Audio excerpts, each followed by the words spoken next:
5, 4, 3, 2, 1.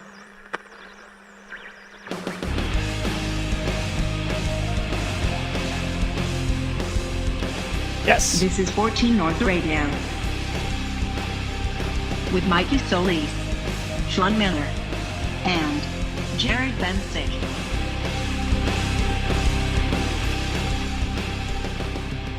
Hola, kiddos. Welcome back to another 14 North Radio podcast. We want to thank you guys for continuing to listen. We checked the stats today. We got some listeners out in Vietnam now. Yeah, we got Vietnam listeners. Eight Vietnam listeners. London.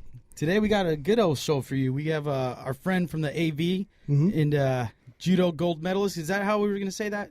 Sounds good to me. How did we talk about it? Did we say how we were going to do that? Yeah, that sounds good to me. I've taken plenty of gold medals. No, we got Pauline Macias here, and we want to thank you for coming out. And oh, thank you guys for having me. This is awesome. So let's get started. How did you've been into judo all your life, and so you start when? When do you start wrestling around? Wrestling. Ooh, look at that. I actually started when I was 7 years old, super young. My little brother, Cruz, who also went to Paraclete High School. I don't know if we named that yet, but he was doing it first. It was like the only sport that he could do when he was 4 years old. He thought he was a Power Ranger, and he really needed to let off some steam. So my dad's cousin, Jeremy, did judo, and he was like, hey, you should put him in judo. I know this place, and whatnot. And there we go. There's my brother Cruz doing judo. And at the time, I was like super hardcore cheerleader gymnast, and there was like one day a week, I think, that I could actually go and watch my brother do judo. And my coach, Steve Bell, at the time, he was from England. He was just trying to like build the club up. And this club in this gym, was this in the AV? Yeah, it was literally called AV Judo Club. Where was this at? Because I don't... its original well, I think it started at YMCA and then went to... the location I started at was on Avenue I. I couldn't tell you the other cross street, but...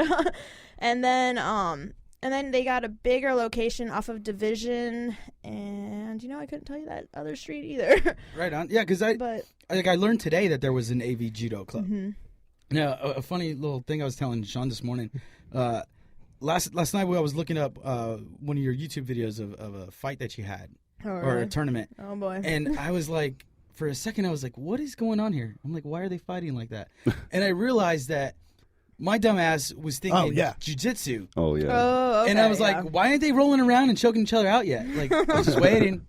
It was just like, but it's crazy. Like, it's so easy to, and this is bad because I'm a huge MMA fan, but to not grasp that concept of, you're just kind of your brain's going, it's all the same, but it's not. Yeah, no, it's very similar to jiu-jitsu, yet very different. Judo actually came from the sport of jiu-jitsu.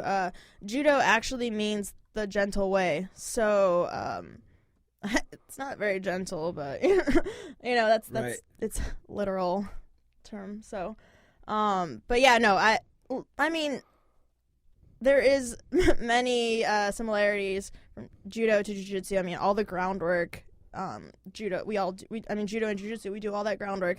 Different rules. Judo is obviously more of a stand-up game. We start standing and try to take them down, and then get them to their back or whatnot, and then try to choke them, armbar them, or pin them. So, I mean, still same mentality, a little different rules and whatnot, but I mean, yes, very similar. Right. I mean, it's all its own discipline. So you do this all like growing up, and then after high school, you end up at the Olympic Training Center. Yeah. How did all that? I mean, just obviously your tournaments from that point on got you to that point of getting selected, or how does that work to get to there? So, in my time, what happened was, let's see. I started judo at 7, and by the time I was 8 years old, I was state champion, like California state champion. And then that summer when I was 8 and then turning 9 and whatnot, I won like junior nationals and junior Olympics and whatnot. And then as the years went on, I know one year I was called what they call like a triple crown. So I got a gold at every single. It was like I think it was USJA Nationals, USJF Nationals, and then the Junior Olympics. Okay. So I took a gold at every single one, and it was different states and whatnot. And so pretty much it was just competing all the time and And then once I got a little older, I started competing internationally. I think my first international tournament was when I want to say I was like 10. Or 11-ish. That one was in Mexico. It wasn't too far or anything, but it was still an international experience. And then when I was, I want to say 11 or 12, I actually competed in what was at the time called I think it was called like the Junior or USA either Youth Internationals or Junior International Tournament. And it was held in Florida. It's always held in Florida every year, even to this day. I think now it's actually called the Junior U.S. Open. But it's an international tournament. All kinds of countries fly into Florida, and it's a ton of fun. But, I started competing at that tournament when I was, I want to say 12 years old. And then my first, real traveling was, mind you, this whole time, from the time I was 7, 8 years old, all the way and until I'm 12 and whatnot, I had been traveling all over the country, competing in all kinds of tournaments. And then I want to say I was 14 years old. You just start in high school, right? Or yeah, it was the summer going into freshman year at Paraclete High. So it was between my 8th grade year at Sacred Heart. So for those of you from the AV, you all know Sacred Heart Church and whatnot. I actually went to Sacred Heart School first, and then I went to Paraclete after. So it was a summer. I actually tried out, for the Paraclete High School cheerleading squad. Yep. nothing wrong with that. It's It's kind of ironic though, doing judo and then doing cheerleading. But I was a cheerleader first. I actually cheered for 23 years. We'll get into that later. But How do you have time for all this? You're like all over the country. Then that's before high school. This is before high school. I was insane. Yeah, My parents made a deal with me. It was, if you get straight A's, then you can do more than one sport. You can do 3, 4, whatever I wanted. So on top of that, you still got to get straight A's. I couldn't do that with nothing. I did. It was more of like a challenge. I think my parents were like, fine, I think it was because they knew how much they were going to have to drive. So it was more like, hey, fine, you have to get straight A's. And then so I did. I was like, all right. I graduated from honors from Sacred Heart School, and then I graduated from honors from Paraclete and everything. My parents really pushed academics because, to them that was very important to them was, they wanted to make sure school was where's your family from? What are you, by the way? Are you Mexican? Mostly Mexican. Mostly. Yeah, I say Mexican. Mostly. You don't necessarily always know exactly what you are. There's been a little hiccups here and there in the family tree, but I say Mexican. My Spanish isn't the greatest, Neither is mine. Yeah, it happens. Whatever. My dad definitely looks Mexican, but his Spanish has a lot to be desired. But I love you, Dad. My mom, even though she's very light skinned and whatnot, her family all is very light skinned. She actually is fluent. She spoke at the home. She only spoke Spanish. Okay. Her mom and dad only spoke to my grandparents. So that's why I say my Spanish is It's what you had. Huh? It's what you had. Exactly. Well, to talk to my grandparents, it was more of a Spanglish / a lot of arm movements and pointing and whatnot. But no, by the time I came around, my grandparents knew a lot of English. My mom was the youngest of 7 children, so. But so both my grandparents on my mom's side were both born in Mexico. My dad's side, I think he's probably the 7th generation in America. Oh wow. My dad sounds like a surfer dude. He literally uses the word dude a lot. So do we. Yeah. So were your That's where I get it parents? from. How did you get into the sport? Were your parents into it, or was it your brother that first initiated it, or how did that happen? Okay, so neither of my parents did judo. My dad's cousin Jeremy, which is really awesome because now he has twins, they're a boy and a girl, Gavin and Jordan. I'm actually Gavin's godmother. I just consider both of them my godchildren. They both call me Nina, but which is really awesome. That's how close we are. It's my dad's cousin. His name's Jeremy, and he actually did the sport first. And then he got my little brother into it. And then my little brother did it. And then, like I said, there was that one day a week between the cheerleading and gymnastics that I could go watch my brother. And Steve Bell, who was the judo coach of Antelope Valley Judo Club, was like, you need to do judo. He was just trying to build up the club at the time and whatnot. Right. And I was like, well, I can only come like once a week, you know. And he's like, I don't care, just come. And my parents were like, yeah, you know, it'd be really good for her to learn some self-defense and whatnot. And, you know, so, I mean, I think they thought it was a good idea and whatnot. So, yeah, I mean, I started at judo and I was 7 years old, and I think I just excelled very quickly because I was so strong and flexible from gymnastics. I had such great body control. I mean, at that time, I was already on, like, the competitive team at AV Twisters Gymnastics, also Antelope Valley. That's right there by the old hockey rink, the old Hammock Center. Yeah. I used to play hockey there. Really? Yeah, so did my brother. How old are you? You might have played with him. 33. I'm probably... Okay, he's a little younger. But, you know. But yeah, so that's where I, and now actually when I quit gymnastics, and I think I was 14 years old, and then through high school, I coached at AV Twisters, and then I also, you know, obviously I moved and whatnot, went to Colorado. I was actually there for 8 years, and then... So was that your job there at the training center? Like, what was that school? Yeah. Okay, here, let me just tell you how it went. So when I initially moved to Colorado Springs, it was right out of high school, and I went there August of 2006, and it was training in judo full-time, and then I went to the University of Colorado at Colorado Springs full-time. And then I also had a side job, like, you know those, like, little sample ladies? I mean, they're usually older, the little like sample a Costco? ladies you see. Yeah, kind of, but it was for, like... Were you mean to them? Like, take my sample or I'll wrestle you down. No, but maybe that might have worked. I know, right? Eat it. It was more, I had fun with it. Are you kidding? I was like, here, try this sample. I know it's good because I've had 7 today. You know, it was like... I know it's good because I licked it before you're about to eat it. Exactly. No, so that's what that was one of my side jobs. I always found side jobs. You know, it was just kind of like my Did you sleep at all? It sounds like you had no sleep time. You know, I slept sometimes. No, I did. Well, sleeping's got to be, it's part of the training regiment, though, correct? It is. And you know what's crazy? It's crazy because, like, when you're training full-time, you're going to school full-time, and you're working part-time and whatnot, and you're doing all this stuff, and, you know, there's not just, people don't realize it's not just, like, the training, like, oh, I go to practice in the morning and at night, and in the middle of the day I do a run sometimes or whatever, and then I go to school in between those practices, and then I go to work on, like, the weekends or something. There's so much more that goes into it. Like, one person that really, really, like, helped me so much and, like, saved my life was, her name is Karen.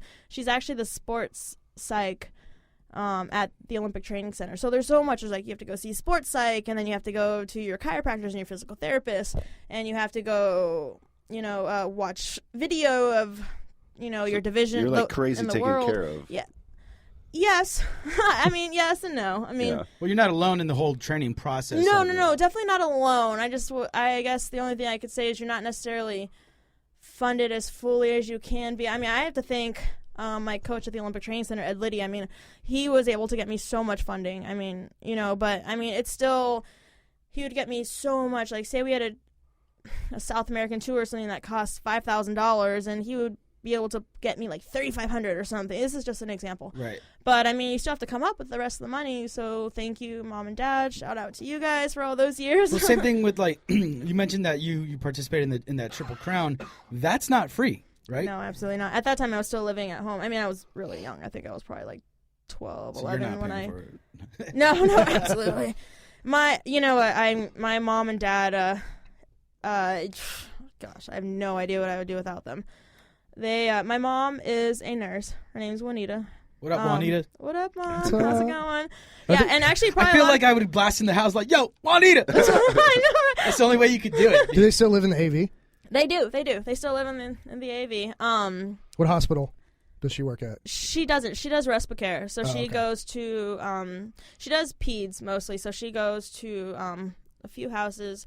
You know, works with children that have disabilities or, you know, whatever their reason for needing a nurse is. Right. Which was awesome growing up because she kind of picked her schedule, and was always, I mean, she would kind of drop us off at school, go to work, and by the time we were off of school, she was there. My mom coached me in cheerleading, you know, and then my dad's a firefighter for LA City Fire Department. Okay. His name is Cruz as well. So it's like, hey, Cruz. I don't know if you yell that one out like Juanita. No, you can't really yell at Cruz like Juanita, but no. But Cruz is kind of a cool name. Crucito. Oh, man, that just went real Mexican. But, yeah, my dad's a firefighter for LA City Fire Department, and, I mean, you know, their schedule is, I mean, they work 24-hour shifts, so they, you know, they don't necessarily work every single day, 9 to 5 or anything like that. So my dad also coached me in a ton of sports. He coached me in softball. He coached me in basketball. Let's see what else. I'm trying to think. Oh, there's a good story for you. Sorry, Dad. Now all your fireman friends are going to know about this. But when I was, gosh, I had to have been really young. But I was. Tell me he did cheerleading. He did not do cheerleading, but he did coach me in cheerleading. There you go. Mm-hmm. So basically how it went was, at the time, my dad was coaching football, and I was like, I don't understand why my dad is coaching football when my little brother was not old enough to play football, and I'm cheering. Like, why can't he coach me? You know, you're a little kid. You don't understand. I'm like, that doesn't even make sense. Why are you coaching football? You don't even have a child that's playing football. You got super jelly at 6 years old? Basically, that's how it went down. No, and I was like, Dad. And you know what? My dad and I are so close. I'm such a daddy's girl. Like, such a daddy's girl. Like, I literally look like him. A little rough. No, I'm just kidding, Dad. No, but he actually, you know what? And such a trooper. He was like, okay, all right. He coached me in cheerleading. Him and my mom coached together. And my dad was actually a DJ in the 80s and like early 90s and stuff. And he still like dabbles with it here and there. I hear that When in Rome song, dude. And then, but which is cool because my brother now DJs, you know, all the time. My brother's amazing when it comes to like AV and stuff and whatnot. But he's not DJ Scorpion, is he? No. Okay, we know. There's a dude that he advertises on Craigslist. Is DJ Scorpion? You find DJs on Craigslist? It's so funny, dude. You frequent? It was me and Brian and I were like looking at DJs on Craigslist. I don't know why, but there's DJ Scorpion, so we've always been big fans of DJ Scorpion. DJ Scorpion. No, he's DJ CM3 actually. All right. It stands for Cruz Macias the Third. Oh, he's the third, huh? He is the third. Nice. My grandpa's name is Cruz too. I'm the third. Oh, hey. I'm a Trey. Are you a 3 or your? I'm an infinity. It's been going on for. Look out. No, because we all have different middle names. But it's Harry that doesn't count. Harry Miller forever. From the time of dawn. Yeah. Back to caveman's. That's cool. That was it. Yeah. So, let me finish that real quick before I lose my train of thought. So my dad, you know, being a DJ and whatnot, he actually straight up mixed the music for our competition routine. Nice. Oh, yeah. cool. And he made up the dance, throwing it out there. He choreographed it. Oh, he did. And he did a great Frankenstein dance, I'm not going to lie. Tell me you have this on tape. You guys watch it every Thanksgiving? I wish. Did he? I don't know if we do. I'm going to have to look that up. I have no idea. Well, I'm sure it's on VHS somewhere, packed in the VHS. We could digitize that shit for you here. Oh, shoot. Look out. Oh, Dad, it's on. No, but yeah, between my mom and dad, I mean, they both, like, you know, choreographed this routine and whatnot, but I mean, it was awesome to have your dad out there, especially at that time. It was like early 90s, and here's my dad mixing music for the cheerleaders and being a total cheer coach, and he was great. And my mom's a phenomenal cheer coach. Like, I thank her so much for my, like, years and years, my 23 years of cheerleading. Dude, I hope Lucy just wants to rock out on guitar. No. You're screwed if she wants to be a she comes to me, cheerleader. dude, like, I can't say no. Is that your child? That's I'm my guessing? yeah. Okay. It's my daughter. Oh, that's awesome. Yeah, I actually so cheer. I mean, oh God, I love cheerleading so much. Cheerleading and gymnastics, man, I love those sports. But I cheered. I mean, from the time actually I was 13 months old when I first started cheerleading. What? My grandma and grandpa, my grandpa Cruz, my grandma Becky, they actually started the youth program at Little Rock High School. You know how they have like, you know, the youth football and cheerleading programs? Well, they started the Little Rock one because when they moved to Little Rock, because they're from the Valley and everything, so when they moved to Little Rock, they actually, they're like, hey, they're building a high school right here in Little Rock. It's like right down the street from their house. It's like 94. I know. I remember when it was built. Yeah, I think it was before that. No, it was 94. No, it was before that. No, it was definitely It before was that. before that, for sure. Was it 91?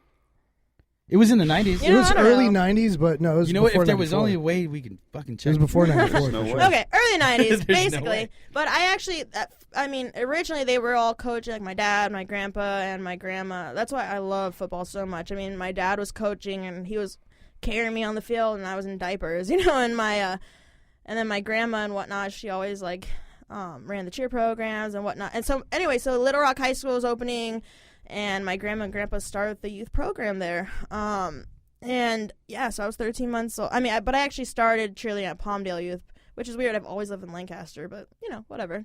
And so I was a little cheerleader out there. And then I cheered, of course, youth football, for the youth football games and whatnot. And then when I got at Sacred Heart, when I got to junior high, did junior high cheerleading, and then I believe my 8th grade year, two of my cheerleading coaches, they started a program, an all-star cheer squad in Lancaster called Supreme Cheer that no longer exists, but it did go really strong for many years. But their names are Eric and Rolando, phenomenal cheer coaches. But I actually started doing all-stars with them my 8th grade year, and then I did also in high school. I did all-stars in cheerleading, all through high school. All-Stars was awesome because it's just straight competition cheerleading, so I loved it. And then my senior year of high school, they helped me apply for NCA, which is the National Cheerleading Association. So I applied on for top that. of your Yeah. judo, I was going to say, you make me feel super lazy. Were the other cheerleaders afraid of you? Like if they were going to start some shit? No, because it's not like that with martial arts, though. That's the thing. It's not like martial arts don't go around intimidating people. I know they don't get intimidated, but they know you did judo, so they were like, we're not going to get on her bad side. Maybe they just don't fuck around. Yeah, I don't really know. I never really asked anybody. Y'all scared? Hey. This is a small room, guys. I'm just saying. No, need it. No, but anyway, so then I worked for the National Cheerleading Association. What you do is during the summer they send you around the country and you coach. Basically, you coach cheerleading camps. So all these high schools and colleges will come to like a university, and everybody stays in the dorms, and they have to do camp for a few days or week or whatever. And so I would actually coach those. Did that all the way up until just like a couple years ago. So you're back in LA now from Colorado. I am. What's the plan? What are you up to now? Now, so I moved to Colorado Springs right out of high school in 2006, and then in September of last year, I did my official retirement, which is crazy to say retirement because I actually had to write a formal letter to the. Really? I did to the USADA, which is the U.S. Anti-Doping Agency, because they randomly drug test you. Ugh, those Even guys. if you're not training and you haven't officially retired, they could show up and be like, "Oh, we're." Because if you're ranked high enough, Yeah. they will. If you're on the national team and you're ranked high enough, they will.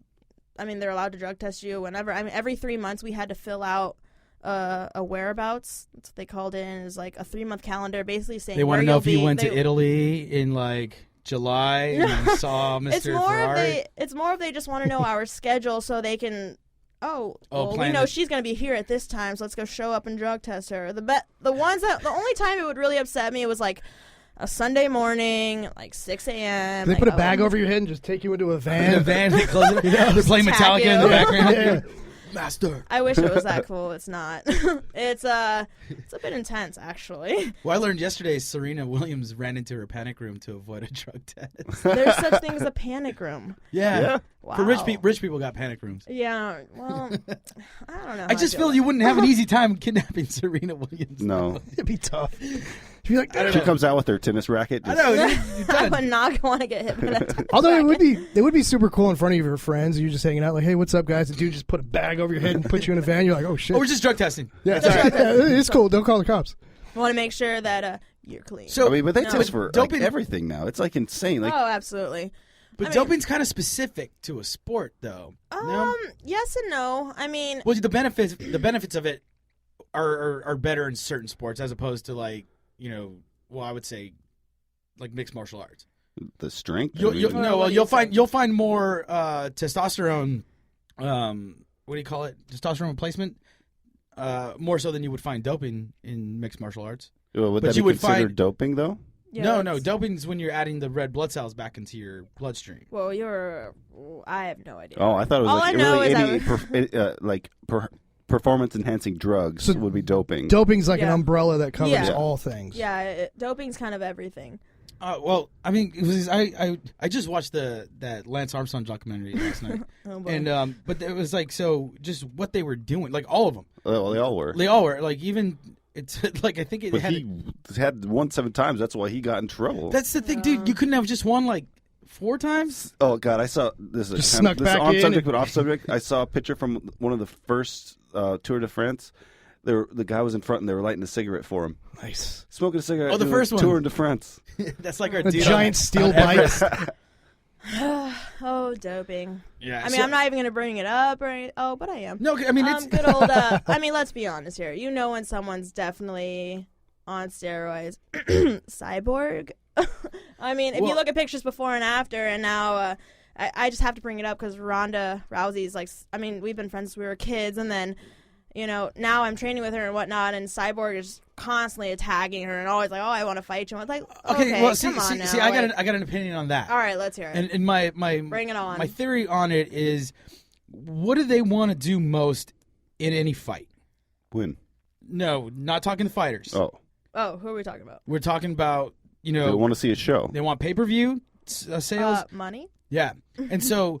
What this does when you have people like bickering back and forth, like a perfect example was the recent Cormier Jones fight. Oh yeah. Like it was massive. Like they even got into it at the at the weigh-ins, and it was like it was received in a mixed view because they were like, it shows like the sport is undisciplined, but then again everybody's like, oh my god, I got to buy this goddamn ticket because it's gonna be crazy. So what are the rules in UFC for doping? No, there's like massive testing that goes. I'm not trying to hear to tell you how everything goes in No, your go world. for it. I'm just such a fan that when how do I say this?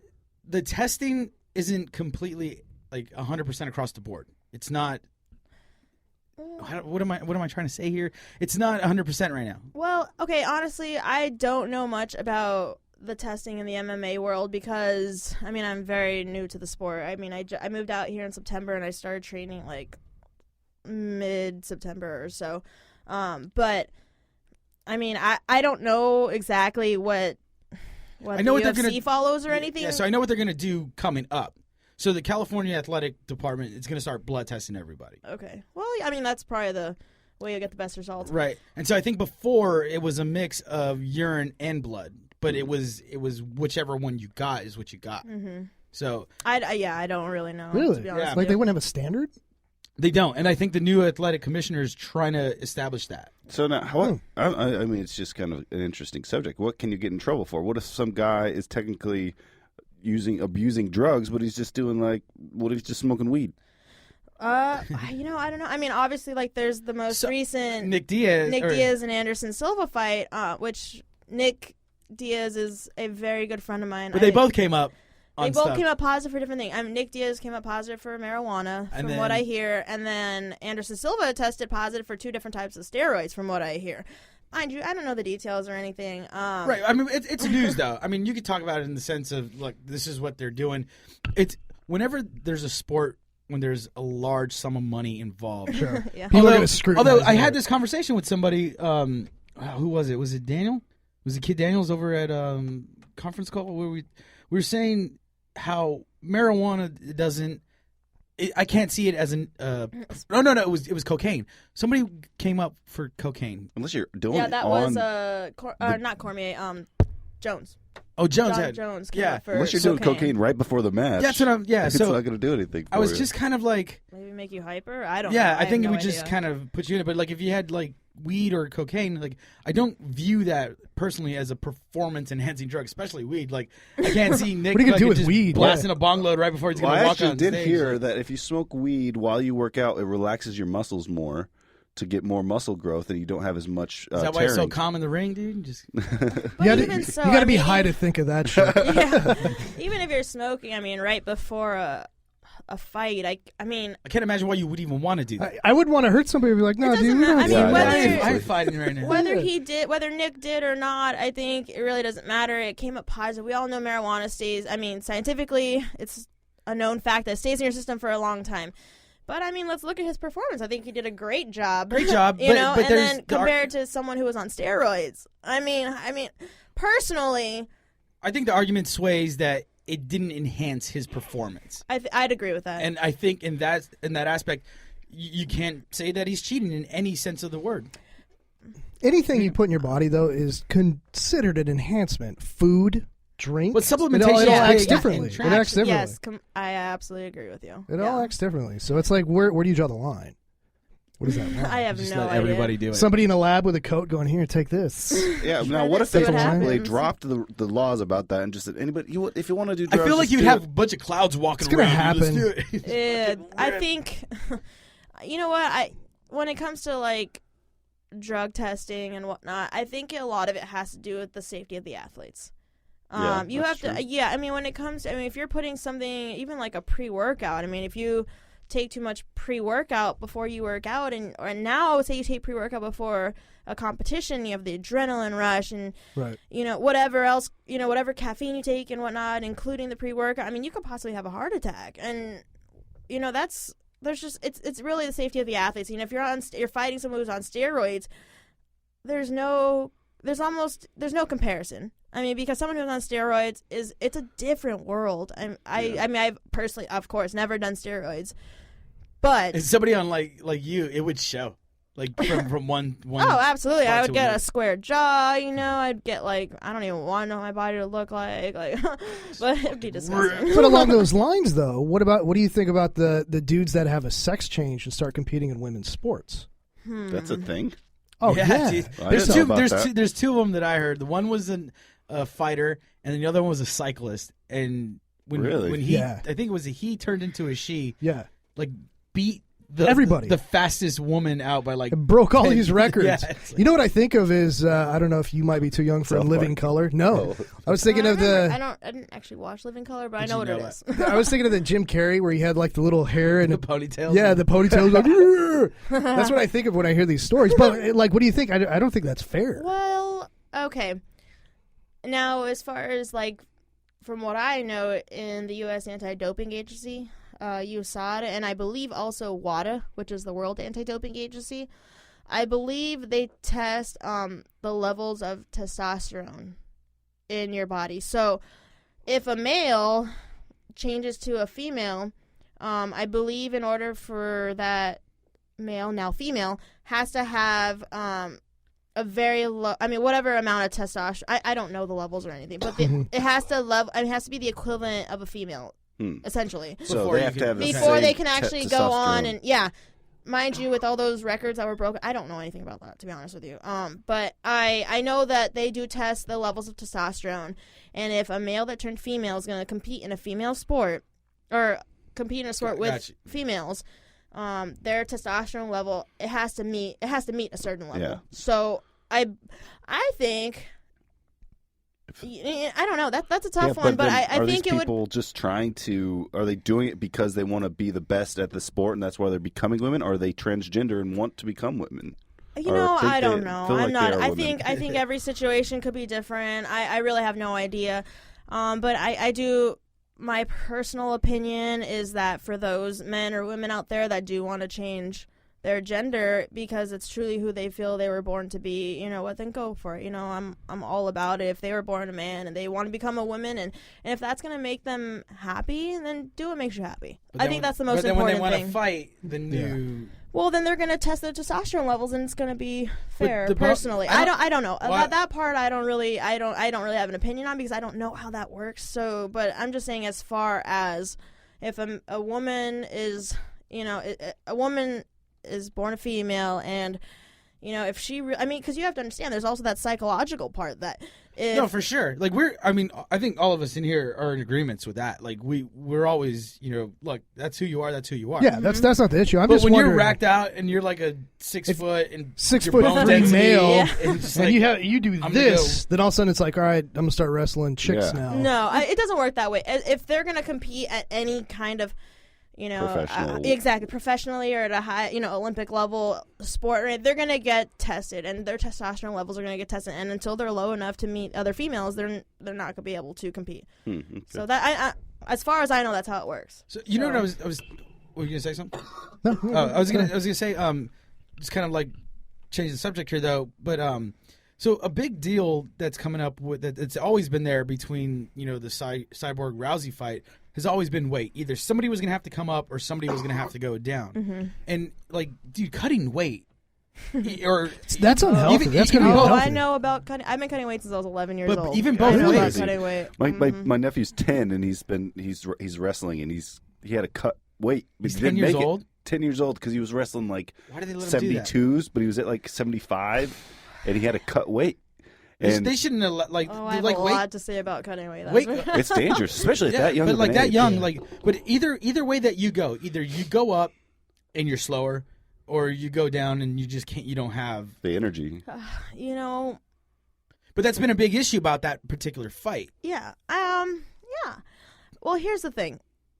Mind you, this is my opinion, and we're just talking weight here. Yeah. Okay. So just talking weight.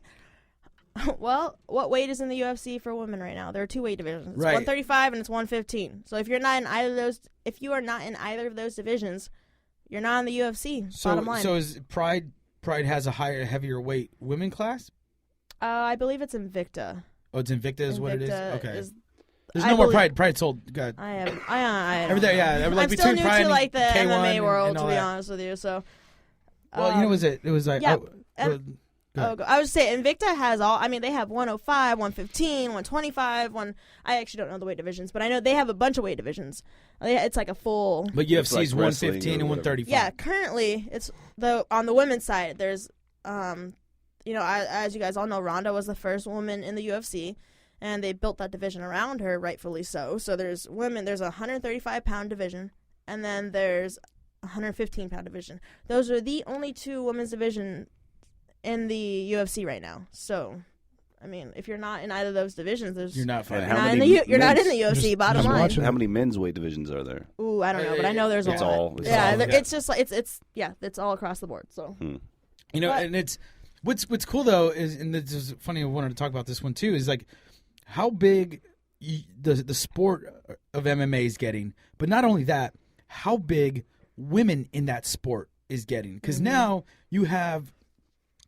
It's like everybody's coming out and they're good, right? Yeah, and if you they're drawing the crowds too. They're drawing the crowds. If you want to benchmark at Ronda Rousey, even if you go down, there are some like phenomenal fighters coming out, like in the women's sector. Oh, absolutely. And it's just, and what's cool is it's I think it's getting perceived well. Everybody likes it, and I don't want to sound sexist, but this is going to come off sexist.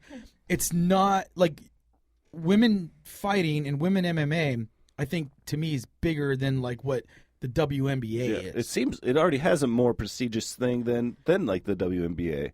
What's that? A lot of people. But it's a great time for women to be in that sport right now because I think we've crossed that point to where it's like. And you're a perfect example of it. Like, why don't you just do gymnastics and cheerlead? Now everybody's being encouraged to be like, yo, if you want to go and fight, you got the trainers out there, and now you're accepted. Absolutely. And I think that's a big stepping stone because now that's a hurdle you don't even have to mess with because it's like, look, people want to see people succeed in this sport, and I think that's fantastic. Well, because they're just as athletic as the men. If you watch. Like, thank you. Not to be as sexist, sound sexist, but like watching WNBA compared to watching NBA, it does feel like it's a lot slower. It's not as aggressive. It's not as like this game. But watching women fight and watching men fight, it's the same. It's like the intensity is there. And it's just the intensity. I mean, and it's funny that we have to like. It's kind of weird that you have to put that out, that preface of it. But it's I don't know. It's entertaining. It is, and they're just so good. Even if you I mean. There is nobody better than Ronda Rousey right now, which is funny because I was telling Sean, I was like, dude, I feel like I could go to Vegas the next 7 fights, and I'll be good if I just put money down. Put money down, because there's nobody out there right now. And the thing with Cyborg, granted, it was the kind of same thing with the Pacquiao Mayweather fight. Yeah. When that should have happened, something happened. Yeah, it was the one wouldn't submit to one test or another thing. That was like 5 years in the making. Yeah, I mean, and that's when it would have peaked. Right. I think that's and they're still talking about it happening. They're talking right? about. We'll talk about that one coming up. But I think if it would have happened when they said that it should have happened, that would have been the blast fight, dude. It would have just been like. I think it's still going to be big. Yeah, I was like, I think it's still going to be. I don't think it's going to be as Not big as as good it was. It could have been. That could have been. But the same Before thing. They're all Pacquiao getting lost, older, too. and they're all No getting, shit. getting older. But the same thing with the Cyborg Rousey fight, because after when you're kicking everybody's ass in the first round.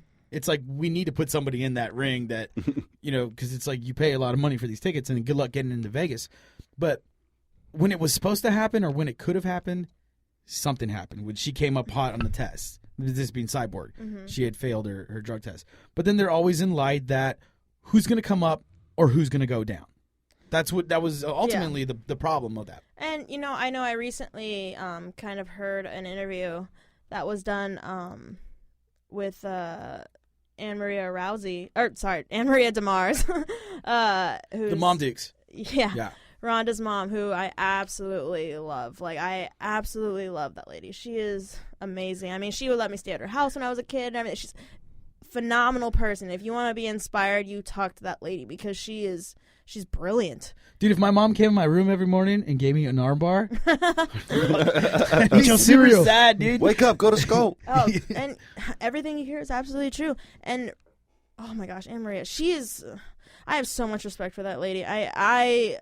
So what you're talking about? Her, like my mom and Anne Maria are actually friends too.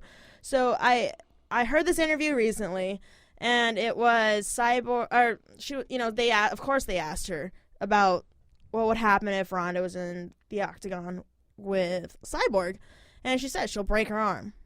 And right. You know what?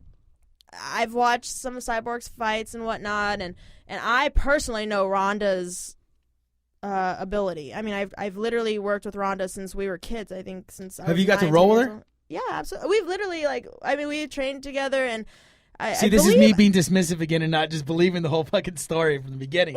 I'm sorry. Yeah, absolutely. Yeah, I mean, I helped her with this last camp a little bit, the whole judo side of it. But before that, I mean, we did judo. I mean, Ronda would actually come and stay at my house. And Ronda is a judo. Her background is judo. Yeah, that's how I know her. We did Southern California. We did judo. I mean, we weren't from the same club, but like. Ronda, it was like the Southern California Judo. There's this federation called NANCA, and we were all part of that. And so that's how we all know each other, and we were at every tournament. And Anne Maria was friends with my coach, Steve Bell, who actually passed away in 2006, but they were great friends. And so Ronda and I just became really good friends when we were young. Actually, you know what? Let me tell you this story real quick. This is how I knew Ronda would be a lifetime friend of mine. I want to say we were at the state championships or something like that. And of course, I was overweight, so here I am with the trash bag on me and everything, running my weight off, and so crazy. Yeah, I know. And you'll see why I said crazy when we take the pictures later. Oh, well, thank you. No, okay. So here's my dad, my poor dad. My dad lost so much weight just running with me all the time. He would lose 10 pounds, I would lose 0.3. You know what I mean? But because I've always been pretty lean. I mean, I'm sure there was a time where I was a little bit, but I've always been pretty lean. I was a gymnast too and whatnot, so I always had abs and everything, but I was always overweight for whatever reason. But here I am running, and it had been hours, and I was so tired of running. My dad was I'm sure tired of running with me. And I just remember somebody was like, "Come on, Pauline, come on, Pita," who I'll tell you what that nickname means, and that's something a lot of people call me too. And here we are running, I look over, and I see flip-flops. And I see a girl running in flip-flops with me. And I look up, and it's Ron. And she's like, "Come on, dude, you can do it. Let's go." And, she had already weighed in. She's already done with all that. And here she is before the tournament running with me. And I just remember thinking, man, this girl is running next to me in flip-flops. I love her. So she's going to be my friend for life. And literally, we literally are lifetime friends to this day. I mean, we're still great friends. I love that girl. But... So you were, I forgot where we were going with that. You're cutting weight. You're cutting weight and you're cutting right before a tournament, right? Yeah. And you weigh in, was it 24 hours before or 48? I believe that one was the day before, just the day before. So now you're trying to cut weight, and if you made weight, how much would that have taken you out of your physical ability to compete? I mean, I don't know. I took first. So you end up making weight. Yeah, I did make weight, and then I competed the next day, and I took first. And then at the once you get a little older and whatnot, when you for anything senior, like senior, for senior U.S. nationals, the U.S. Open, any international tournament and whatnot, you weighed in the morning of. Okay. You weighed in between 6 and 7 So there's a.m. no hope for you then, right before the try. Well, yeah, I mean, you cut weight the night, all week, the night before, and then if you got up and you were over, you went and ran. That's why I would literally, sometimes, even though weigh-ins were from 6 to 7 a.m. Oh, so there's the official weigh-in? Yeah, there? And then there's unofficial and official. Then right before you go out, you can weigh in one more time? Okay, so basically, official weigh-ins we'll say was from 6 a.m. to 7 a.m., okay? I would get up at 4:30, because depending on what I went to sleep at. I knew my weight so well and how my body reacts that I knew at the time I fought 57 kilos. So I knew if I went to bed at 57.4 kilograms, I would wake up at 57.0, and I was good because I slept off 0.4. Right. Completely dehydrated, I would sleep off 0.4, which is actually kind of a lot. It's pretty good for my size. When I retired, I actually fought 52 kilograms, which is 114 pounds, which is why I'm going for 115 pounds for MMA. But, so we actually would weigh in. So what happens, you could test they have to have the scales out 24 hours before weigh-ins. So you can test all the way until, you can test all the way until it's official weigh-in. Once it's official weigh-in time, the second you step on the scale, that's it. Whatever you are. So if you say you're on, everybody weighs. For the most part, everybody weighs in naked because you're always cutting so much weight. Those little 0.05 make a big difference. You know what I mean? So yeah, so we would weigh in 6, 7 in the morning, between 6 and 7 in the morning. And then tournament starts at 9, and it's hard to recover from that. It is. Recently, Judo changed to weighing in the night before, so we weigh in at 7 p.m. However, which you're kind of the heaviest at the day at that particular point, no? What do you mean? Like you know how you said you'll sleep 0.4 off. You're kind of like you've already, unless you're cutting weight all day, then if you know that you're not. You would end up cutting weight all day that day. So now what happens I understand the concept in a title fight. If you don't make weight, the title's gone, but there's still going to be a fight. How does that work? Not necessarily. Both parties, I believe, have to agree on it. Oh, okay, I got it. But they're both going to fight if they want to get paid, so. Yeah, exactly. I wrestled, and I remember kids shaving their heads to make weight. Oh yeah, I've definitely cut my hair. My mom. Okay, no God joke. damn, it's that deep. Yeah. 1 year. Okay, I'm not even gonna lie. Wax eyebrows and shit. Maybe. Yeah. I made sure everything was shaved. No, really though. My fingernails, my toenails were cut. Everything. Just every little. I don't know if it really made a difference or not, but. 1 year, I was so tired of running. I was done. I was just like, Mom, but she went and found a gardener out at the hotel we were at, took the scissors, and I was like, just cut it off. I'm done. I don't want to cut any more weight, and she literally cut my hair off with garden scissors. Wow. Oh, and you know what? I made weight and I won, so I'm not going to complain. Of course, my hair was a little crooked. Nobody cares. Right, Mom, I know you tried, cares. but no, I didn't care either. I was like, shoot, I don't care. I made weight and I won now, but real quick, though, going back to the judo, the most recent judo change, the weigh-ins, now you weigh in the night before at 7 p.m.-ish, which is awesome. You get away in the night before, you actually get water in you, you get food in you and all that, but, of course, there's always something. So the only thing is the next day at the tournament, they randomly check 4 people per weight division. And so if you're selected to be randomly checked, you only get a 5% allowance. So me fighting 52 kilograms, that's 114 pounds. That's just talking about your rehydrating weight. Yeah. So that's like nothing. That's like 1.5 liters of water, and I'm already above that 5%. You know what I'm saying? And so it's a little tough. That was definitely an issue. It was. Gosh, in judo you compete so often. It's so tough. They only select 4 people from each. It's random. They say it's random. So when we were talking, the issue came about. on the Canelo Mayweather fight, where they exposed like contractually. Right, I didn't know this. I didn't know you could do this. You could put your rehydration weight in you the would limit contracts. rehydration. really? I had I no didn't know idea you that could either. do that. Oh, you weren't familiar with that? No, I haven't. Yeah, so that was one thing I was just like, and I guess apparently Mayweather had always had this in his contract, and I'm not going to speculate why De La Hoya never won or beat him, but it was like that was one of the things that they said that he could just never get back up to rehydrating weight, and the Alvarez camp was just like, fuck that, we're rehydrating, that's what Yeah. we're gonna do. Not that it helped him at all, but That's gotta take a toll on the body, though. just gotta be insane. It is. Because I feel like you Absolutely got. horrible. I mean, you got to do IVs, right, to get it back to where you were. I believe that's technically illegal. I don't know. I know people that Oh, is did it. it? I actually don't Fuck, know. can't even do the easy thing. I don't know. know. I honestly don't know. I mean, I don't know how you would test for that or anything, but I never did it. I would like to try because I bet it's amazing. I would think. They But feel all good. Try it after Hey, you here drink. we go. Here's I know, right? There you go. I'm not hungover anymore. No, but no, really. I mean, I have no idea. I've never done it, but from what I hear, it's amazing. It works wonders. I don't think it's like it's- illegal at all because I know I'm a big football fan, Mikey too, and they had Peyton Manning was taking like IV Right, drips yeah, like you- 3 times throughout like this whole game. And He was sick, right? Oh, really? Yeah. Yeah. Huh. So I can't I imagine. don't know. I mean, it's just you're just rehydrating. So have you had? So now you go, you do judo for 8 years at the Olympic Training Center, and then you decide, it's time. I'm going to get into MMA. Brings you back out to California.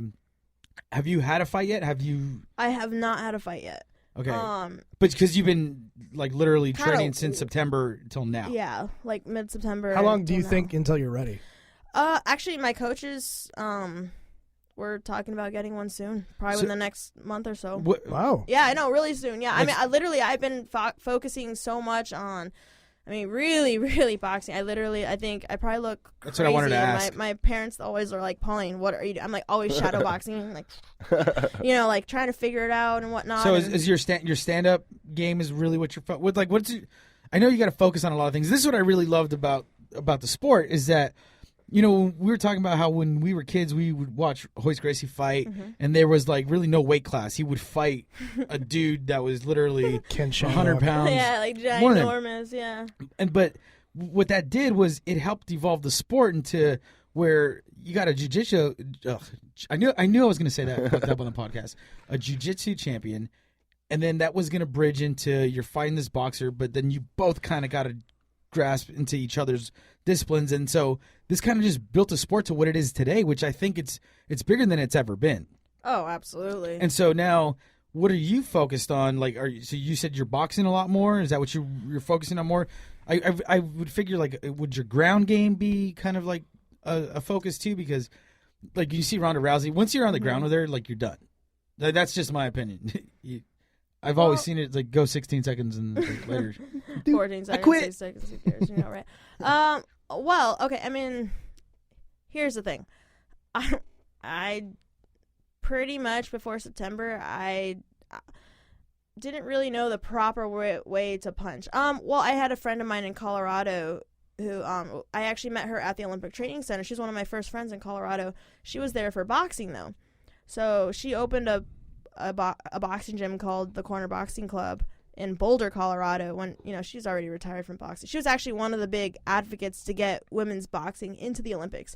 Her name is Carrie Berry, but she's the one that taught me literally 1-2, the jab and straight, what I mean, and whatnot. And other than that, I really had no idea about boxing. I didn't know. I didn't know how to throw a punch correctly. So you ready to or get hit in the anything. face? I've already sparred Okay. quite a bit, and whatnot, and What would you say that was that like a 50%, 70% spar? Like, because you can't go full blast, right? well, we have headgear on and we have all right. gloves. That's good. But pretty much since September, I've been learning how to. You have to understand. I know judo. Okay, I did judo for 19 years, almost 20 years. And that's what I know. Mind you, in judo you have a gi, you can grip and whatnot. And now, yes, of course, when it comes, the transition is great. It's such a good base. Your feet are underneath you, and the throws are amazing. They're more stand up. It's different than wrestling. but it's different. I you bet, know, it's yeah. still different. So I mean, right now, I mean, it was just about making the transition. So I wrestle twice a week, and I get boxing privates from one of the. I train at the Glendale Fight Club with, you know, Ronda Rousey trains there. I train with her occasionally. I mean, obviously, a lot of times just her training with her coach Edmund, who's amazing. Edmund is brilliant. I think people are getting to know that. I mean, as they see, I mean, he's amazing. And then the next coach in line with him is his name is Sevak. They're all Armenian, mind you. I'm trying to learn Armenian, like very slowly. But everybody at the gym is Armenian. Hang out here, you'll be all right. Right? No, but yeah. And Sevak, I don't know what I'd do without him. He literally works with me individually, multiple times a week, and just teach me boxing. And then Edmund occasionally comes in and steps in. Okay, here, do this, you know, and like fixing things here and there. And then I wrestle with my wrestling coach. His name is Martin. And he's like a 3-time Olympian in wrestling, freestyle wrestling for Armenia, but and he's brilliant as well. But so it's kind of like I do mostly wrestling and boxing, I'd say. And then Sevak really recently, because we're trying to get a fight soon and whatnot, he's really been concentrating on me working my especially my jab, you know, and I mean obviously different punching sequences and whatnot, but jab, whatever, to get in close enough to grab and then do my judo. And then from there it's all me. You know, and then it's my world. And instinct takes over from that point. Absolutely. You know, it was funny what I did want to ask you too, and this is cool that you brought that up, is I've seen just like gym after gym or club after club open and then just shut down. Like I mean, I guess having a fighter get a title in the UFC helps out a lot, but what's the problem with these gyms that can't stay open? Like, are you talking about MMA gyms, or are you talking about... There's like, I've seen MMA gyms, I've seen jiu-jitsu gyms open and close, and like, they look so good, and I feel like, you know, this is what's going to, you know, they're providing the service to the community, and it's just like, they open, they close, they open, they close. The people that are running it, the coaches aren't the best that you're getting. I mean, it's just, I mean, I honestly don't know. From what my perspective, and this is just my own personal perspective, I could be completely wrong. But what I see is sometimes there are gyms that tend to, because there's so much money that you can make right now in it because of the UFC. Well, it's expensive. They're ridiculously expensive. Is it really? Oh my gosh, I've gone to an MMA gyms and they cost a fortune. It's like... So when they built a tap out gym out in Lancaster. Oh, really? It was just some years back. It was like 2-3 years ago. And it was just like, it just wasn't like feasible. If you wanted to be like just to start, to me, I feel like, you know, if you want to get people in this sport and you want to get members, it's like, let's get the price down for them to come, because you know, I get it.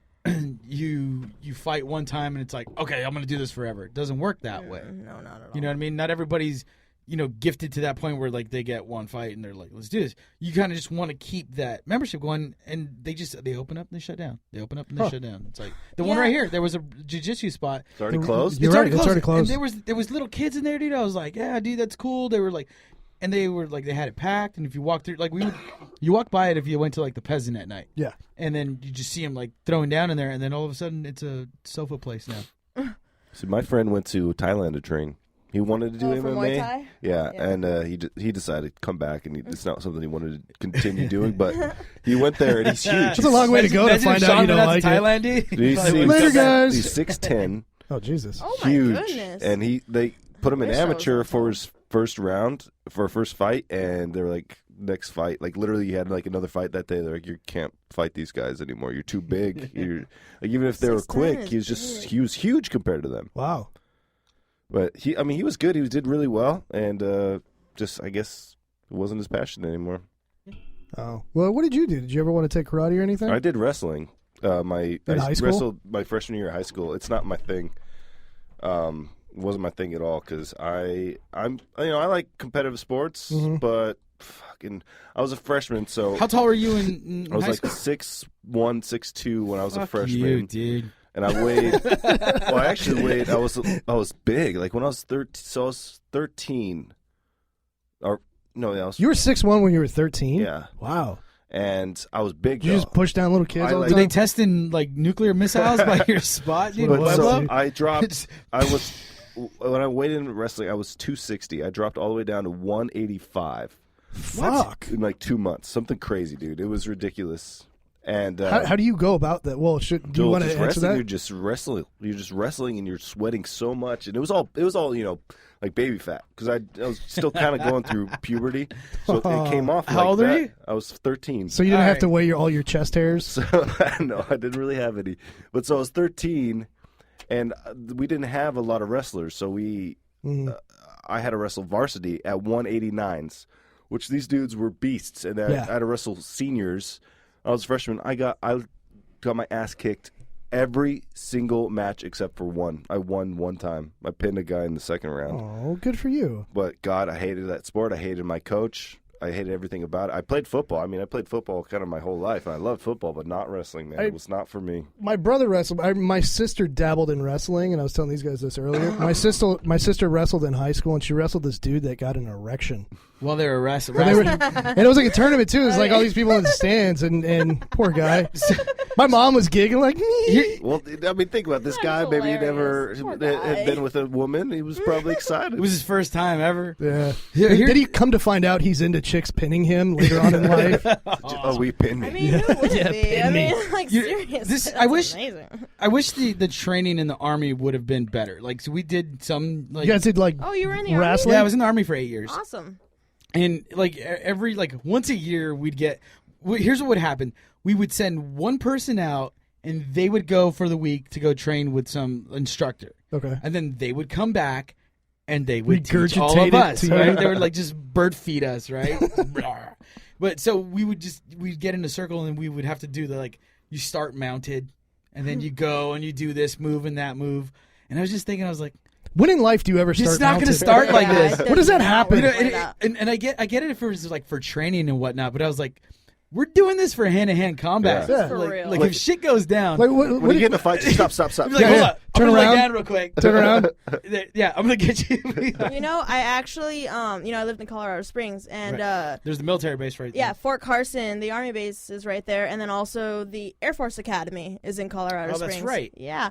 So, at Fort Carson, I actually helped teach combatives. Mind you, I didn't know combatives completely, but I actually helped. That's what it's called. I completely Coach it. forgot it was Is called. that- Yeah, it's called combatives. Yeah, and so mine was more realistic because in judo sometimes we would do of course it's the Olympic Training Center, so we had big sponsors come in like like the CEO of Johnson and Johnson. You know, all these big time sponsors would come in, and we'd have to do demos for them, and we'd show them what judo is, and at the very end we would have this little skit, and it was basically what we would do is like guys like attacking girls and whatnot, and we would show them what would happen if they tried to choke us, what we do for judo wise to take them down and whatnot, and then basically to protect ourselves. So Right. it's very realistic. It's actually very realistic.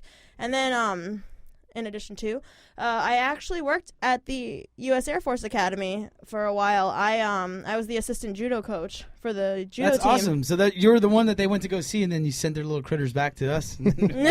Go teach them. Yeah, actually, you know what's funny? I competed at the Collegiate Nationals. So it's called I think it's NCJA, National Collegiate Judo Association. And we have collegiate nationals. So you have to be in college, you have to take so many credits and whatnot. But all the military academies were big in it. So, of course, there was, what's the Army one? West Point? West Point, thank Okay. you. Sorry. West Point, the Air Force Academy, whatever other academies there are. They're very prominent in judo. Judo is really big at the academies and whatnot. But I actually fought a girl in the finals from West Point. And she was not nice. No offense to the Army or anything. I know you're in the Army, but man, she was mean. I was like, okay, girl, calm down. And she was just going crazy. And I literally got a grip and she's like, all right, girl, I'm just gonna outgrip you right now and hold you and let you go crazy and whatnot. And then I ended up like, she was kind of annoying me, and I was like for me, I used Collegiate Nationals as a tournament to work on Right.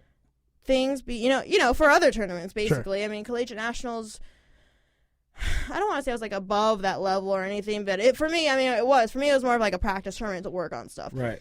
And this girl was just not nice. For her, maybe it was like she's gonna make it. This. I'm gonna make it today. It might have been. I don't know, but whatever she went through at West Point, she was not nice. And she was just like going crazy and like I don't even know what she was doing. And she tried to scorpion kick you? No. Okay. I don't even know what a scorpion kick is, but she didn't do that because there are no kicks in judo. But that's right. Yeah, my bad. No kicks in judo, no punches. See, or kicks. I told you at the beginning of the podcast I could get this shit all wrong all the time. It's all right. It happens. Much like everything else. Oh, I know, and right?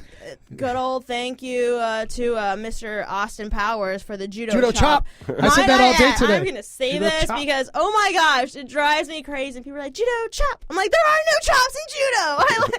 And people know it drives You just shattered my Austin Powers world. Oh, Right now. I lied know. to There you. are no chops in judo. Seriously, you have no idea. People would do it like, judo chop. I'm like, stop. There are no chops. And people do it to me all the time. Like, there are no chops in judo. Like, they do it to me because they know it drives me crazy. Well, we But need to call up what's his name then and talk to him. good old Austin Michael Powers. Myers. Get Mike Myers in here and be like, dude, we gotta... Listen, sir, we need to talk. Well, and the thing Who's your is, tech advisor? Hypothetical judo chop. and here's the thing too, it was all part of comedy. But if you don't know judo and don't know that there aren't chops in judo, you wouldn't realize that that's like hilarious. You know. Every time I see that, I'm gonna point out and be like, "There's no chops in judo." Exactly. dude, Thank you. There are Just no ruined chops that in movie judo. for you, dude. There are no chops in judo.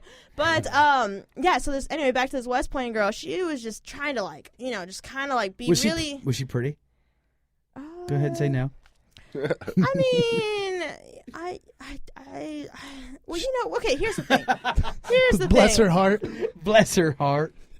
Day of tournament. If you're worried about what you look like, there's probably an issue there. All right, I do not care what I look like when I'm fighting. Okay, so I don't know. I would. I mean, I ought to be all dolled up. just done. Put on some perfume. Some eyeliner up like there. I dude. look beautiful today. The day If I'm gonna fight. lose, I'm gonna lose in style. You know what you could do? It'd be funny if you had a wig and they go to wrestle. No, and it it falls would- up. You're like, "What'd you do? Like cry in the octagon. What happened?" I remember one time when I was wrestling, I was wearing contacts and it fell out, and all I cared about, and I just got him. I was just holding my hand over it, and I was like, "My mom's you're gonna be protecting pissed." it? And I just lost. I just was holding over my I contact. don't care. I don't mind. Did your mom come out and get you? And No, scoop she you wasn't up? there, but I literally had him for like a week, and I was like, my mom's gonna be yeah. pissed if I lose this contact That right actually, now. yeah, that happens a lot in judo. People lose their contacts because, like, the gis. I mean, sometimes they rub against your eye. I mean, I don't know how many times I scratched my eyeball from the gis. You Oh, know no what I mean? way. Or people's fingers. Fingernails, fingers. Toes even. Fingers have Sometimes- been a big problem in mixed martial arts. Like with the gloves in the UFC and just grappling and all yeah, together. it's always been an issue in martial arts, but people. I mean, Fucking now, poking eyes people out, know dude, with though. MMA now in the UFC, they see it. Well, yeah, that's a bit intense with the whole poking eyes thing. But wait, let me finish the whole I'm sorry. collegiate nationals things before I lose my train of thought. So this girl was like if we'd go to the ground at all, she'd like try to like elbow me or knee me or anything like any like little thing that the judges couldn't see in order to like just dirty, totally dirty fighter. And so I was like, fine, so you know what, forget this. I'm not going to worry about what I'm working on because I was specifically working on things that I wanted to work on. Absolutely. Totally working on technique. I was like, all right, girl, you asked for it. So I was like, forget this. Boom, boom, boom. Totally out-gripped her. And then I threw her so hard. And I actually I didn't feel bad, but I was like, girl, you kind of asked for it.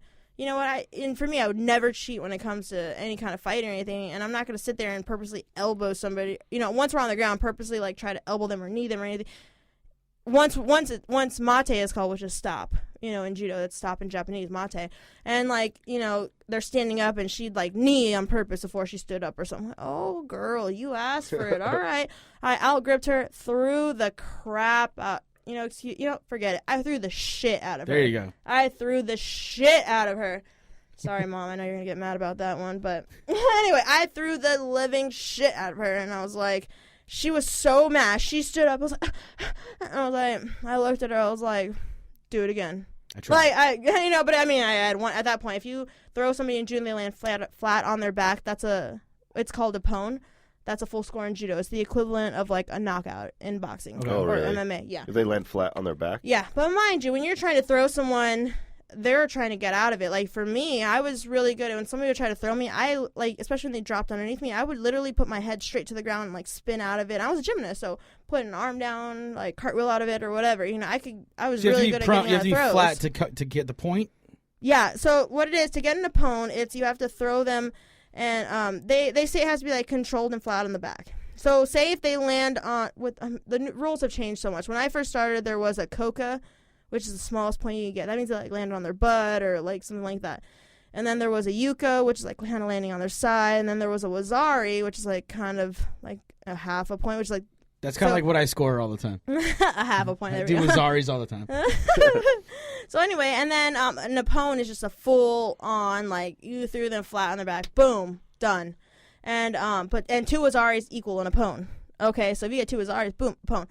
But yeah, so mind you, when you're trying to throw these girls, I mean, they're trying to get out of it too. So sometimes you see some amazing, oh my gosh. That's why, actually, from this last fight, when Ronda fought and Kat Zingano came at her with like a flying, I knew the fight was over the second she did like a rush at Ronda. I was like, you don't rush, you don't like run and rush at a judo player.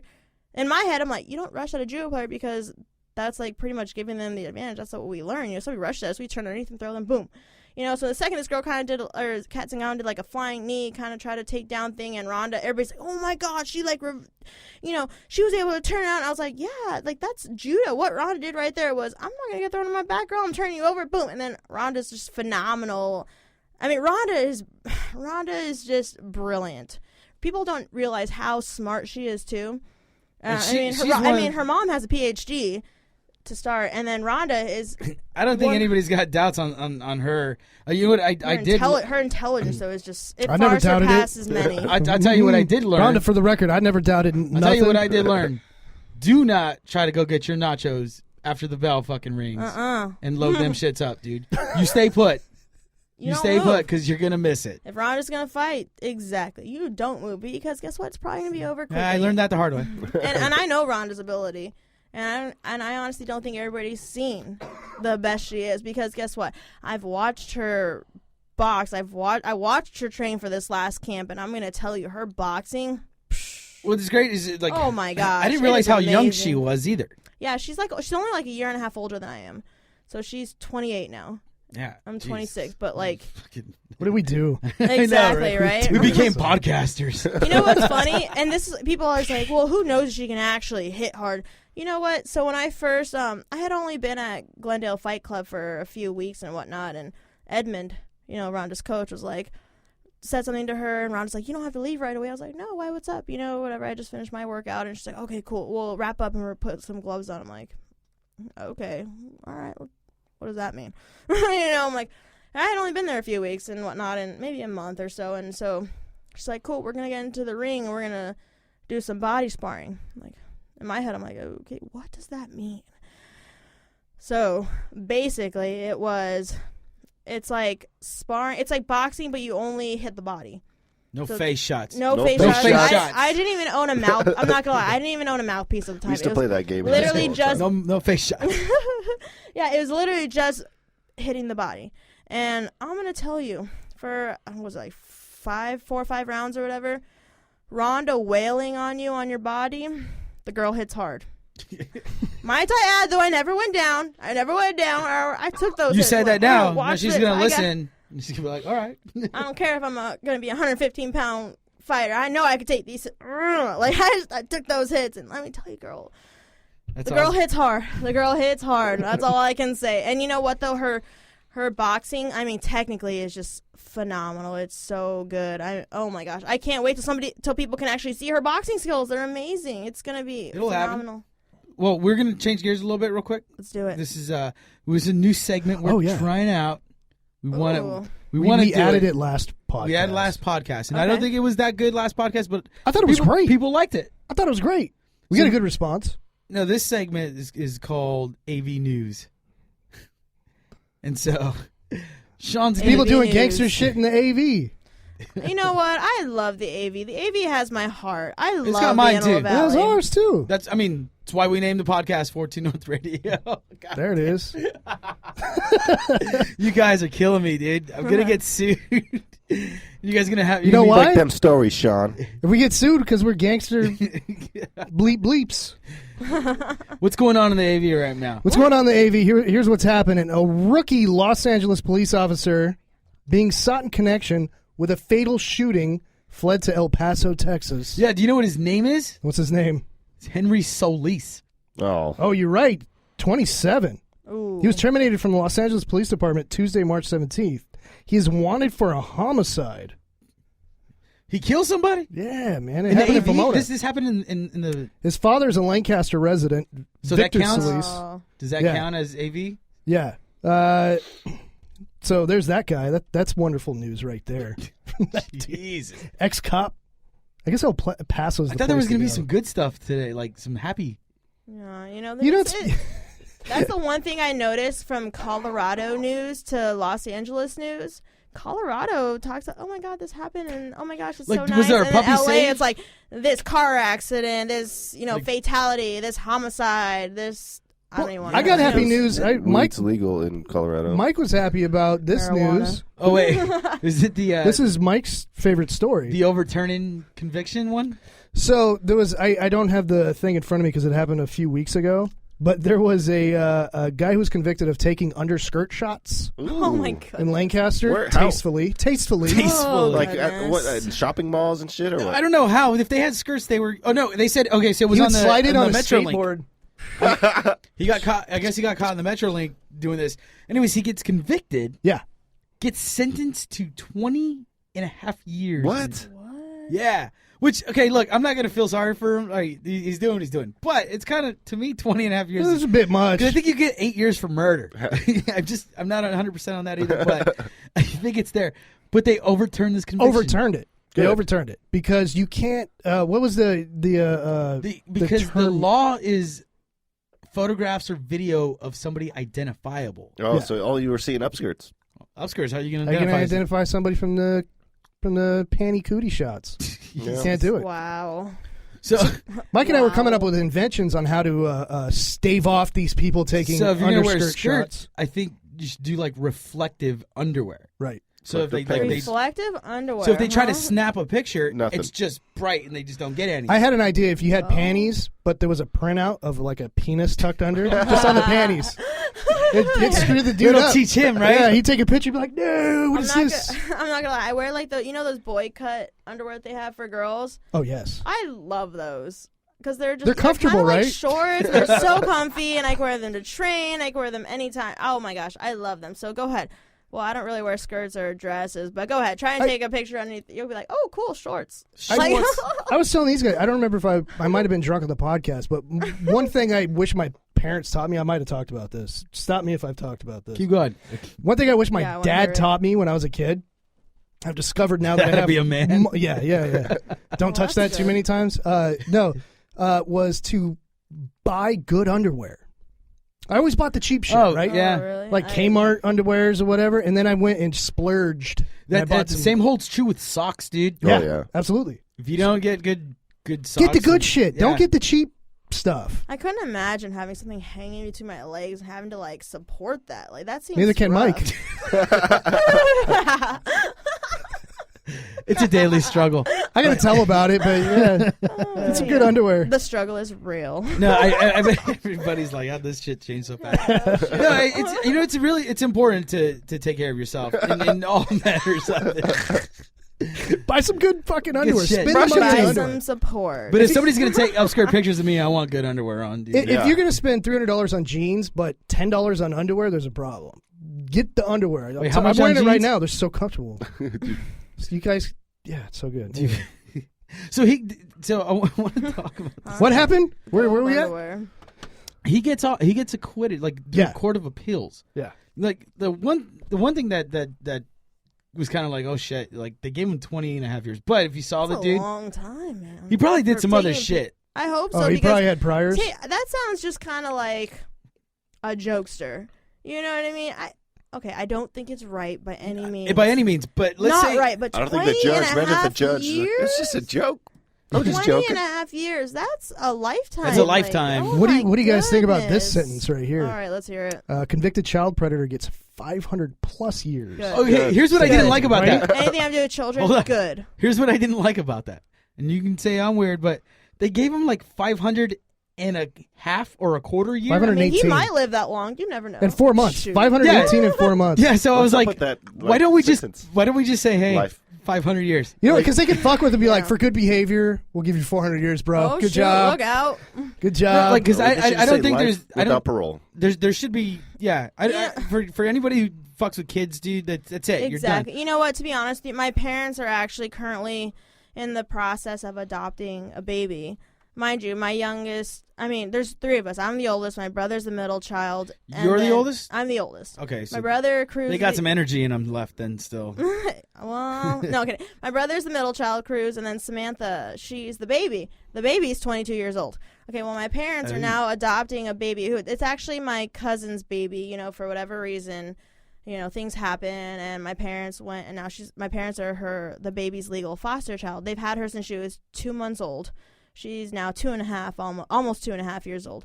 And I'm not gonna lie, since moving home, it's almost like I've never really been like the one that's like, oh my gosh, I want to grow up, I want to get married, I want to have kids. Like, that's gross. That's not my thing.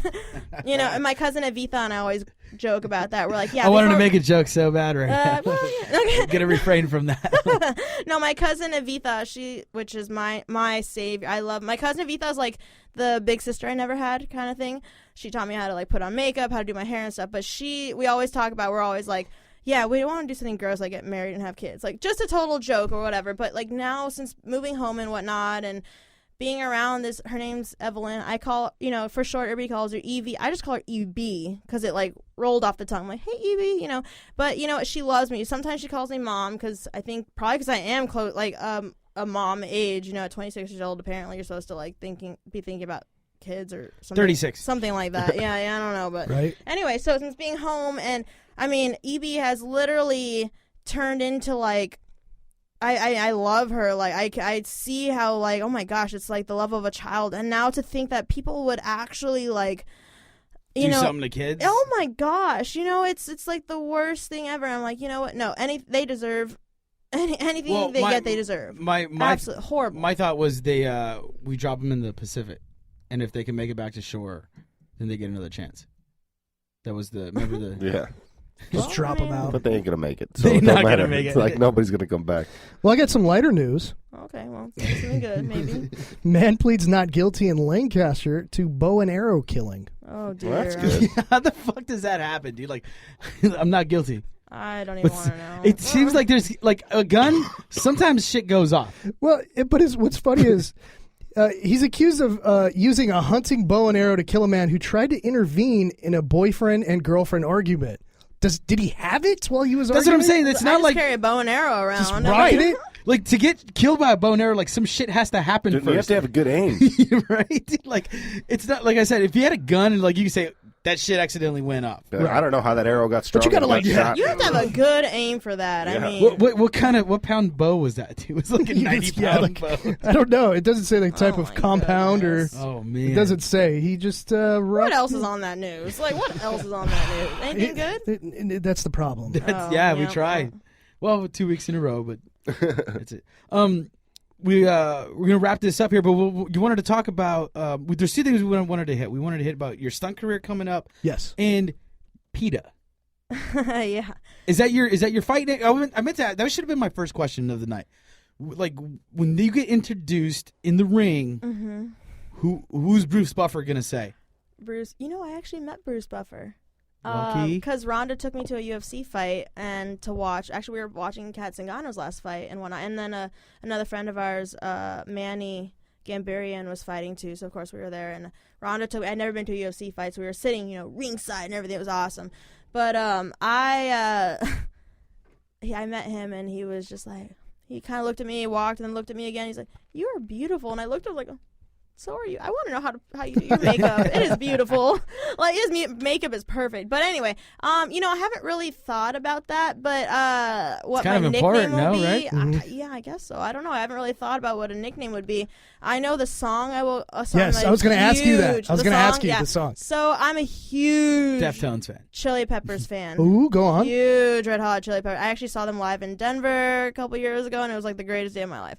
But I love Anthony Kiedis, and Anthony Kiedis is actually Rhonda's surfing buddy. So I'm like, oh my gosh, Get the fuck out of here! I know, right? So I'm like, I don't go in the water, but I'd like to have Anthony Kiedis as I the love surfing Anthony partner. Kiedis. I love the Red Hot Chili Peppers. So definitely my walkout song is going to be "Give It Away." Oh, nice. Right? yeah. So powerful and whatnot. Blah, blah, blah, blah, blah, blah, blah. Also, my favorite Chili Peppers album, Blood Sugar Sex Magic. Oh God, Blood. I mean, I don't know how Sex, you Magic. compete with Oh, I love that album. You know, Under the Bridge. I mean, I don't think it compares. They recorded it like a couple blocks from here. I do know that. Yeah. That's so crazy. And being like, you know, I read Anthony Kiedis's, you know, his Scar book, Tissue? Scar Tissue. Amazing. So, Anthony Kiedis inspired me to buy a motorcycle. really. I saw him in it was a I making thought of it a was your music nipple video. rings that you got from Anthony Kiedis. My nipple rings? Yeah. No. That Ouch. was Who's that? different. Yeah. No, I was watching he rolled up on this bike with a mask on and he pulled it off as Anthony Kiedis. I was like, I want to be him and ride that and be awesome. Anthony that was Kiedis. that. He's a phenomenal Can you- human being. I know this is pretty hard when it's like it's one of your favorite bands, right? Yes. Do you have a favorite song? Like one that just kind of resonates more than the other ones? I think I got a Chili Pepper song. Go ahead. Sorry. I was gonna say Under the Bridge because I remember being so young, and I mean, gosh, when that song came out, I was probably like 4 years old. I was or young when that something. song came out. Yeah. I don't know how old I was, but I was really young. And my uncle actually took me to back in the day when there was such thing as Blockbuster Music. He took me there, in and I Glendale? was like, I want this song. I didn't know the name of it. I didn't even know who sang it or anything. And he's like, okay, well, sing it to the guy that works here. And I sang it to him, and he was like, him and also that Lisa Loeb song, Stay. Those are my two favorite songs of all time. And I was just like, and he was like, yeah, we're out of it. So I couldn't even get on cassette, which was like the worst day of my life. So instead I got Nirvana. You know, no big Not deal, bad. which is Yeah. amazing. Yeah, you know. And I also have like Lisa Loeb Stay from the Reality Bites album, all on cassette. Yep.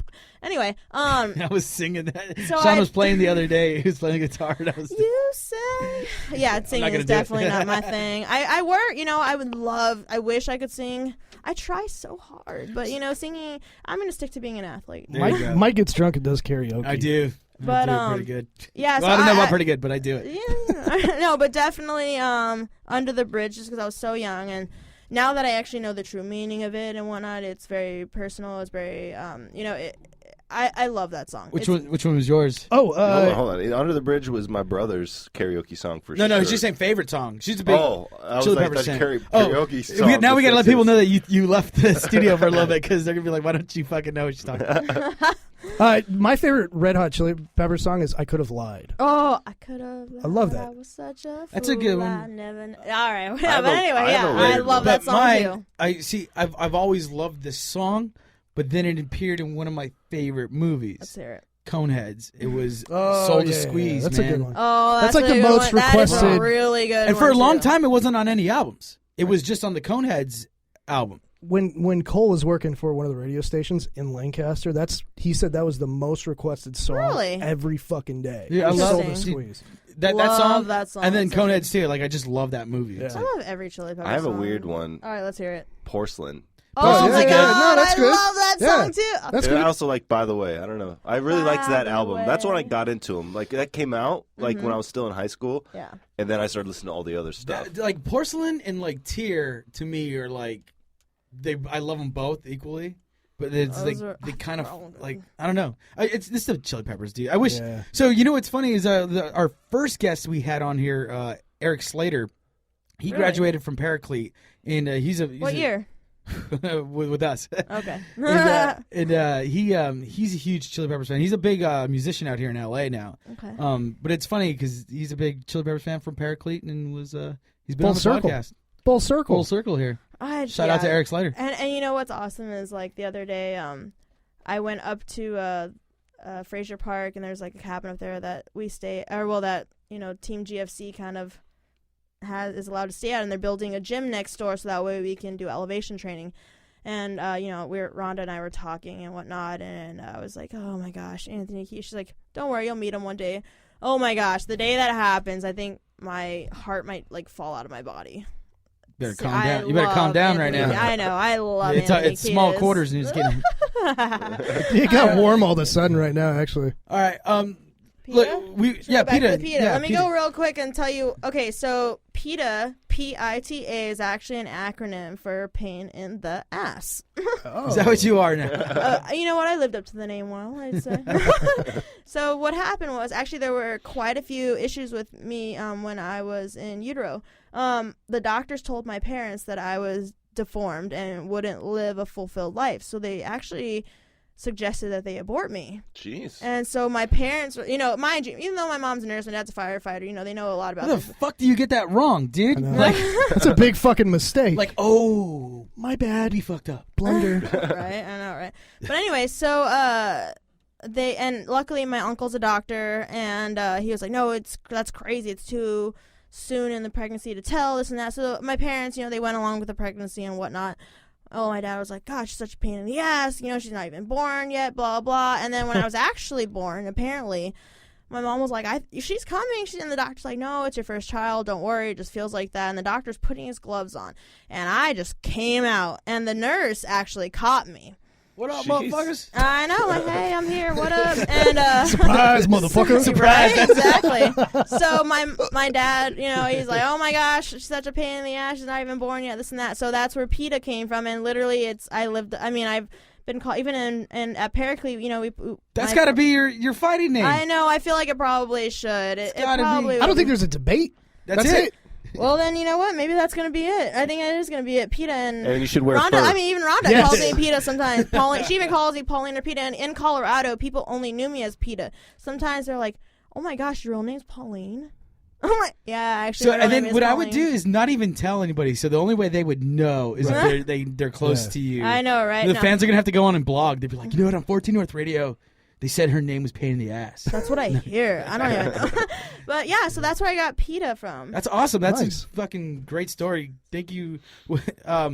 We do got to wrap this one up because we got time constraints here. Yeah. But look, we'd love to have you back on the show. It was a blast talking to you and getting all this information on you. You can say whatever you say. Oh, yeah. No, I was just going to say, like, I have so many people to thank and whatnot. Like, yeah, absolutely. As far as the MMA world, like, obviously I have Ronda Rousey who, like, allows me to train and everything, like, and, I mean, through Ronda I met Nick Diaz, who I've actually been to Nick's house and stayed with him. I love that Nick comes out trained. to the Deftones. That's yeah. one of my favorite things. Nick Diaz is such a phenomenal human being. I love that guy. But also Ronda Rousey and Gene LaBelle, judo. People call him Judo Gene LaBelle. He was a judo guy, of course, but he's like a world-renowned stuntman. And so the two of them actually got me into the stunt world, and they connected me with what's called Missy's. Basically, it's like Missy's stunt. I don't really know what it's called, but Emporium. I don't know what it's called, but yeah. So now, thanks to them, I'm actually doing stunts now. I'm training for stunts, so I will hopefully be in stunts for movie, which I love. I mean, if you check out my Instagram, which is Pauline Pita Macias, which I'm sure we'll post online and whatnot. Yeah, for sure. So you'll see videos and whatnot. So I'm doing stunt work for movies, training in MMA full time, and then I also coach gymnastics, AV Twisters. I coach the competitive team twice a week and whatnot. So that's pretty much my life now in Colorado. Colorado. I'm not even in Colorado anymore. I was there too long. 8 years was too long. No, back now here in LA. And so that's my life, and I love it. I mean, I will have my first fight in the next month or two, hopefully, and we want to be there. Yeah, definitely. I mean, my main goal is like UFC and doing stunts for movies. So that's gonna be my life. So yeah. So thank you, everybody for the support. I mean, I love what I do, and like I always hear, if you love what you do, you'll never work a day in your life, and that is my goal. So true. So, but thank you so much, Pauline. Oh, thank you. Thank you for having me. You guys are awesome. That was so great having you. So much fun. Also, we got to thank Danielle, my wife, for setting this up. Absolutely. She went to Pericles with me. Yeah, she set this Danielle up. Is awesome. And so thank you for getting us such a great guest. And let's roll that beautiful bean footage there, Jared. Bean footage. Let's do it. What are you doing, buddy? Nothing. Nice. Yep. Thanks to all the listeners out there. Thanks, Pauline, again. Yeah, thank you. And keep You in can thank touch. me. Look at me on Instagram, Facebook, Twitter. I don't really use Twitter as much, but I think I'm gonna have to start Get using on it Twitter. more. So Yeah. I will. You know what? I do. Get I on need to get Twitter. it like all linked together so it all like is So we'll have definitely follow me. I mean, I think there's a lot to come, and I'm really excited for the future. Absolutely. we can't wait to thank see you you so fight. much. Thank you everybody. Thank you, Sean. Thank you, sir. Thank you, Jared. Thanks. Sorry for being Thank so you, Yes, thank sickly you all of today. you guys. Thank you, Thank you Jared. everybody at 14 North, and thank you also. I have to give a shout out to my family. Of course, Rhonda. Thank you because of all this is possible because of her, and thank you to my family, mom, dad, brother, Sam, and little Evie, everybody, Evitha. I love you guys. So, and my Nino Carlos for letting me stay with him so I can make this all happen. So it's awesome. Let's do this, guys.